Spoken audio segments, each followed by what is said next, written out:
How do you feel about listening to the voice of someone who lived through slavery? Today, we're going to talk about the last slave ship survivors interview, which was recorded almost 100 years ago. This is a very important and rare historical document as it gives us a glimpse into the life and experiences of one of the last people who were brought to America as slaves. Slavery is one of the oldest and most brutal forms of human exploitation. It has existed in different cultures and civilizations throughout history, but it reached its peak during the transatlantic slave trade, which lasted from the 16th to the 19th centuries. The slaves were treated as property, not as human beings, and they suffered unimaginable horrors and abuses. One of the last known slave ships to smuggle people into the United States was Clotilda, which arrived in Alabama in 1860, just a year before the outbreak of the Civil War. Even though slavery was legal at that time in the United States, the international slave trade was not and hadn't been for over 50 years. Along with many European nationals, the U.S. outlawed the practice in 1807, but some slave traders went around the law to continue bringing over human cargo. To avoid detection, Clotilda's captors snuck over 100 enslaved Africans into Alabama at night and made them hide in a swamp for several days. To hide the evidence of their crimes, they then set fire to the ship and left it to sink. Among the survivors of this horrific journey was a young man named Oluwole Kosola, who was later renamed Cudjoe Lewis by his enslaver.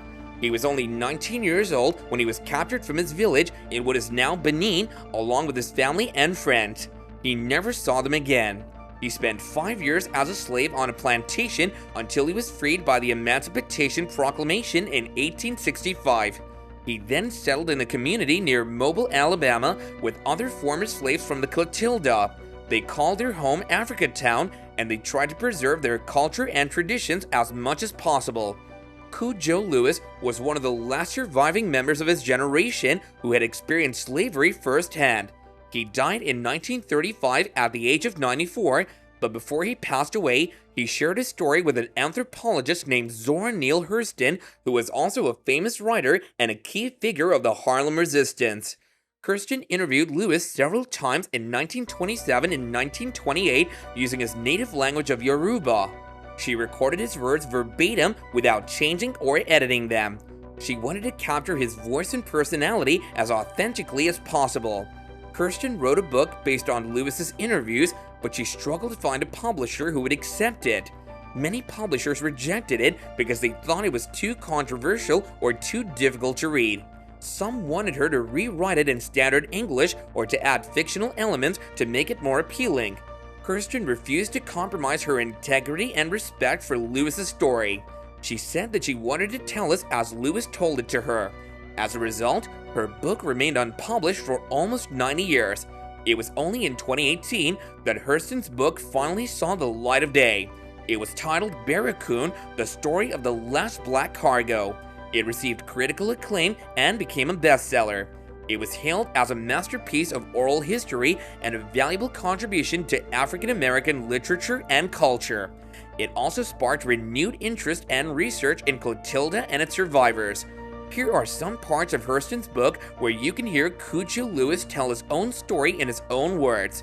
In conclusion, it's important to listen to the voices of those who have suffered and survived slavery and to learn from their experiences and wisdom. It's also important to remember that slavery isn't just a historical phenomenon, but a contemporary reality that affects millions of people around the world today. According to the International Labor Organization, there are more than 40 million people who are victims of modern slavery, such as forced labor, human trafficking, child soldiers, and forced marriage. This is a shocking and unacceptable situation that we all need to be aware of and act against. Thank you all for watching this video, and don't forget to leave a comment down below and let us know what you thought about this topic. See you next time, and bye for now.